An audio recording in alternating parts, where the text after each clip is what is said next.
Hello YouTube, welcome back to Assetto Corsa, and today I am taking a look at the Ferrari SF15T. This is going to be an interesting video, and I'm going to tell you guys right off the bat that there's going to be quite a few spins, some crashes, a couple of knocks, a bit of bumping around, not very fast laps. And you'll see why soon. In fact, you can already see on the screen that I'm starting to play with things. You can see things at the top of the screen. You can see some things that are quite different, and you can see that I'm pulling away pretty badly from the pit box. But anyway, the SF-15T is the 60th, no not 60th, 61st car built by Ferrari for Formula 1.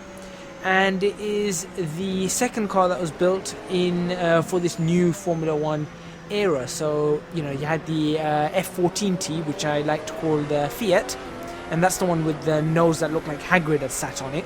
And then you've got this SF-15T, and of course this is last year's car. We've got we've got one this year, the SF-16T or whatever they call it.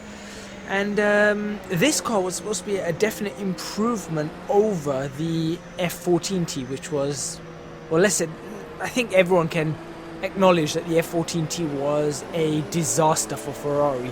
It definitely was a disaster for Ferrari. This car itself is 840 bhp at 10,500 RPM, which happens to be their shift point, of course. These cars can rev up to 15,000, but it's just not worth them revving up to 15,000. It weighs 702 kilograms, including the driver, and the two drivers, of course, Sebastian Vettel and Kimi Raikkonen. And 721 Newton meters of torque is what it provides from that turbocharged engine, and obviously with all its electronics, its ERS systems, MGU-K, MGU-H and whatnot. I'll talk a bit more about that in due course, and as you can see, I'll talk a bit more about what on earth I'm changing and why I crash a lot. The torque, I forgot to give you the torque figures in when they come in. 721 Newton meters comes in at around 7,000 RPM, so you do have to be careful around that point. It is sort of a mountain. If you look at the curve, it's sort of a mountain. It just peaks at that point and then just drops off quite dramatically. Similarly, it goes up quite dramatically here. Now, to do something a bit different, I thought I'm going to try a bit of a race start. I wanted to get a feel for this car, and the reason I wanted to get a feel for this car is that it's such a well simulated car, and I'll talk about that in a bit as well. Let's just talk more about this car itself. It won 3 races. Let me just think. Yeah, 3 races it won. It won in Malaysia. That was in some exceptional circumstances with the rain. I remember that. That was it was raining, and I can't remember exactly what happened, but there was an early safety car or something, and from there on, it just the Vettel just won that race, and Raikkonen didn't get a podium. He didn't get a podium. I think he got 4th or 5th in that race. I can't be too sure. Then they won in Hungary, which incidentally happens to be where they're racing this weekend. No spoilers for the race, because I'm recording this on a Saturday and the race is on a Sunday. What I will tell you though is that qualifying was insane for the Hungarian Grand Prix 2016. 2015, of course, this Ferrari won, and as you can see, I've just done a Kimi Raikkonen, because I believe 2015, so in this car, he did that. Of course, he did hit the barriers, and then it just totaled the car, but I'm pretty sure that happened, and I think that was virtually or very, very similar to what he did. So yeah, I'm not saying that's I was supposed to do that, but there you go. It just goes to show I can understand, in a way, I can understand how Kimi actually managed to do that. 3rd race win was in Singapore. Now in Singapore, they actually outpaced the Mercedes because they got pole position there as well, and it was a genuine pace for Ferrari in that one.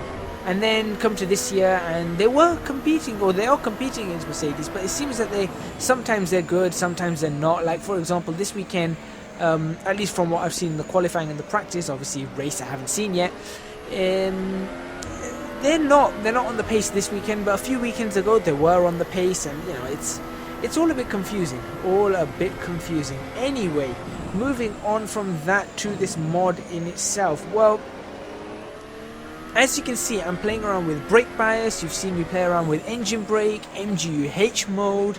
You'll see me play around with MGU-K regeneration rate and whatnot. So, before I talk about that, let's start with just talking about the model and the texturing and the sounds. Then we're going to talk about the physics and how this model, how this car and this officially licensed amazing bit of content from Kunos is to drive. So, modeling. Well, modeling again, as Kunos standards, absolutely fantastic. I think this car looks bang on right. There's nothing that I can really fault, and you know, it's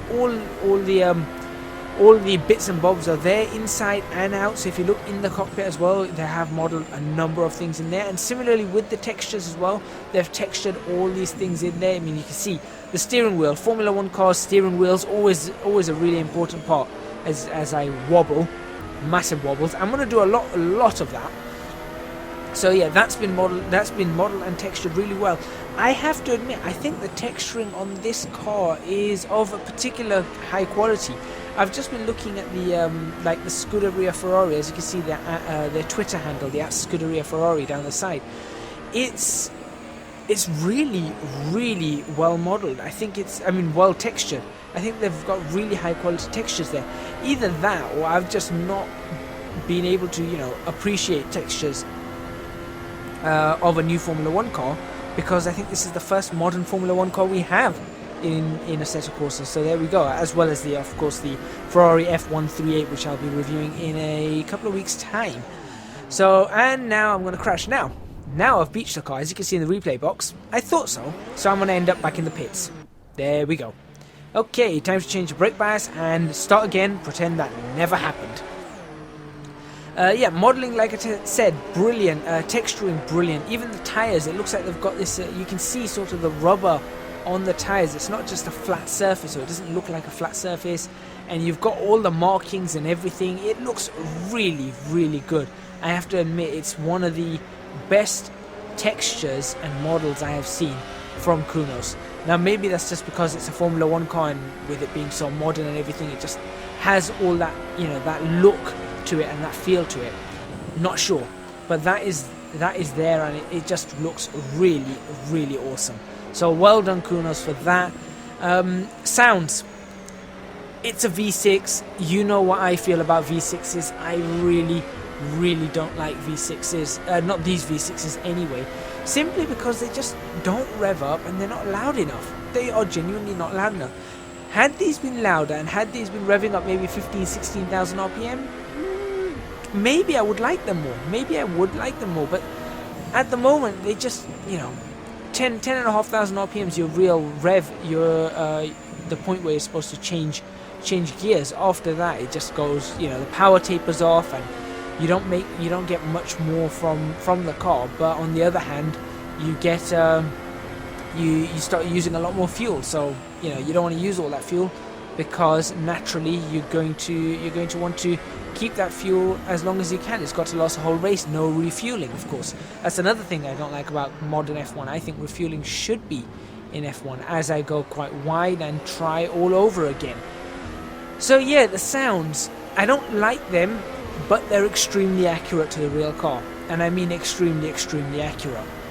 So again, this whole car puts me in quite a dilemma. As you can see, I caught my front left on the curb there, and it actually threw me out, so I had to back out of that. But there you go. There's going to be a lot more spinning and crashing, trust me. What was I talking about? Sounds. Yeah, that was it. Sounds. Again, I don't like them, but they're so accurate. They are very accurate. Unlike last week with the Aventador, where I thought the sounds were dull, they seemed watered down, they seem to be lacking the oomph, they seem to be lacking something. This doesn't seem to be lacking. It sounds as I would expect it to sound, and as it has sounded. And you know, you hear these cars a lot. If you watch Formula 1, you've heard these cars a number of times as I'm in 8th gear and try and make my way through Stowe without actually making a bodge of it, which it's kind of difficult in these cars. Right, moving on. Physics and driving this car. This is where this car it comes into its own. It genuinely comes into its own. This car comes with a technical manual on the Assetto Corsa forums, and you can find it on Race Department, and you'll find it everywhere. There's PDFs to download as well, but it actually comes in with a technical manual. So, why does it come in with a technical manual? Simply because it has been simulated in such a way that it has a whole bunch of features that the actual car has, with the whole V6 turbo hybrid system. Okay, so here we go.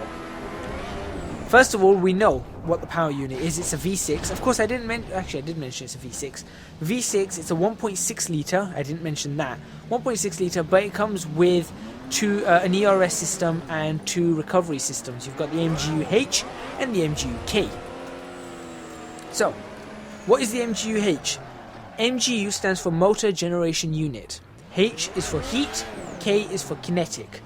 And these things together charge up the ERS system, which is the energy recovery system, formerly known as KERS, kinetic energy recovery system, before we had the whole heat thing. And as you can see, I'm sliding the car now, and it provides extra power to the car.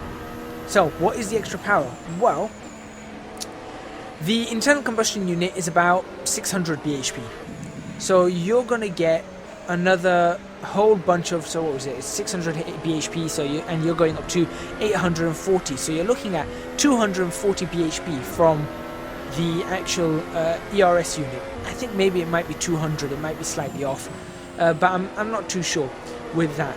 Anyway, because of this rev limit being reduced to 15,000 RPM and the actual best fuel flow at 10,500 RPM and the power at 10,500 RPM, you want to try and get the most of this and try and get them as much as you can out of this. So they've added electrical components, battery systems, all that kind of things. The MGU-K is basically the old KERS system in the way it works. What it does is that when you're braking, it harvests electrical energy from the back wheels, which makes the car feel very different to drive as you go through different power modes or different settings, which is exactly what I'm doing here. I'm testing different settings, so every time it's different. For example, there you go, I'm now in balance low. I'll explain what those are in a bit as well. So I think the MGU-K is approximately 160 bhp to add on top of the standard 600 that you've got. So now you're up to 760 bhp, which is a fair amount. And of course, you can see your power on the bottom of the steering wheel HUD. You can see that green bar that's going down. It's got orange, then green, then red. As you can see, it's predominantly empty, and this is because of the mode I'm in. I've been trying to work this out. You can see I'm charging as I'm braking. But we're gonna talk more about how that works as well, if I can, because this is a very complicated thing, and I've only got a few minutes to really explain it. So, what can you charge? Well, you can charge a battery at 2 megajoules per lap, and you can discharge this MGU-K at 4 megajoules per lap, which means that naturally you're going to be losing power if you're constantly discharging, which is exactly what's happening here. Moving on from that, you have the MGU-H, which is the motor generation unit heat.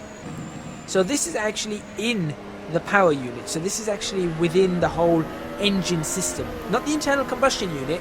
Remember guys, internal combustion unit is just the actual V6. The whole power unit as itself has this MGU-H in it. Now what that does is that works with the turbos, and the exhaust gases that come out from the internal combustion unit before they go out, these gases are converted into electrical energy to charge the ERS battery again. Again, that's where it gets the word heat. So it's the hot air from the exhausts. ERS-H is, as it's called, so you've got ERS-K, which is KERS, and ERS-H, which you can't really call HERS. HERS and KERS doesn't really work.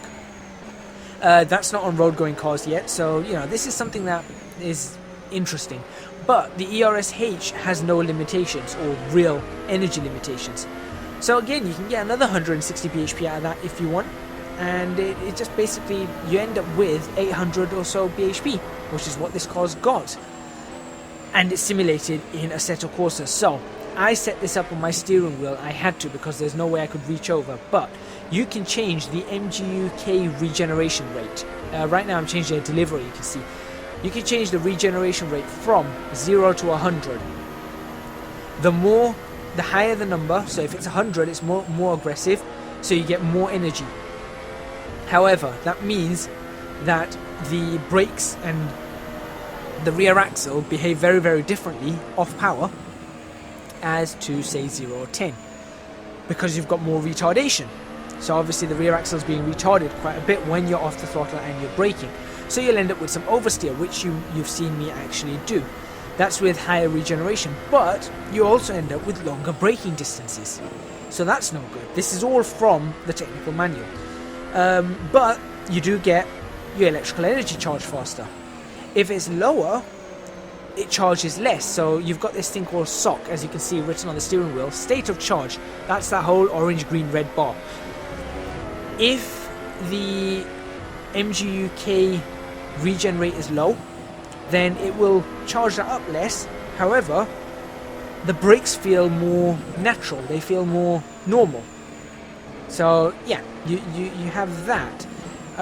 Then you have to, you can do normal brake balance changes and that, and you have a shorter braking distance. So as you can see, I'm changing brake bias as well as this thing's going around. There's a lot to change on this car. Second is the MGU-K deployment, which you've seen me change a few times. They have different modes, so you've actually got a charging, which is basically not using any of it and just charging. Balance low, which is just where it deploys it in which gears. Balanced high, which deploys it in different gears at different percentages. Overtake, which is just basically flat out as much as you can. So from 4th gear onward, it's just 100% power. Top speed, which changes things out a little bit, and then you've got hot lap as well, which allows you to try and get the most out of it, which I think is 70% on each every single gear apart from 1st gear, which is 20%. So you've got that. Then you've got MGU-H mode, motor, which will recover the energy of exhaust gases and put it straight back into the MGU-K, so basically KERS. Otherwise, you've got battery, which will then put it into the battery. So you've got that. Then you've got engine brake. Engine brake, you've got 13 options for that, 1 to 13. So this allows you to get a small percentage of the fuel flow to blow back onto the diffuser, and changing the amount of engine braking that you've got. Lower settings means that you've got less engine braking and means you have to brake more, but you don't get rear axle locking and all of that. And higher settings do the exact opposite. And you've got all these different modes, and I can't really talk about them so much because I'm out of time. But what I can tell you is that this car, I have to grudgingly give a 10. I have to give this car full marks. I don't like the car, but I've got to give it full marks because it is just so perfectly made. It's exactly like the real car as best as we can get, and I don't know any simulator that has done this yet. So there we go. It's well worth a drive. I can't believe I'm saying that. Thank you very much for watching. Please remember to hit the like button if you like this video. Subscribe to our channel for more videos on Assetto Corsa, and leave a comment in the comments box below. Thank you very much for watching, and I hope to see you guys next week, probably with less crashing.